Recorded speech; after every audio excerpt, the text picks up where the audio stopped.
Nirentahan na ang sasakyan saka isinanla at pinagpasapasahan ng isang grupo.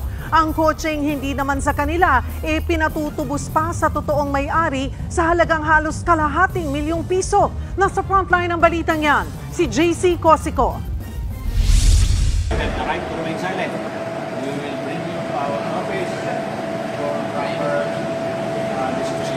Sa kulungan ang bagsak ng 6 na Indian at 3 Pinoy matapos silang masakote sa parking lot ng isang casino hotel sa Parañaque. Sangkot umano sila sa rent-sangla modus. Komplikado ang kanilang estilo.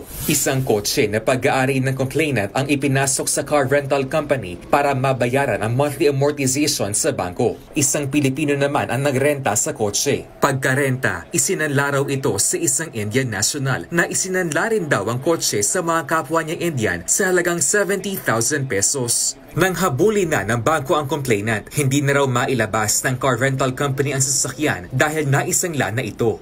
Kalaunan, nakausap daw ng mismong complainant ang suspect at pinatutubos ito sa halagang 450,000 pesos. Kung hindi, tsatsap-tsapin daw ang sasakyan. Dito na nagsumbong sa NBI ang biktima.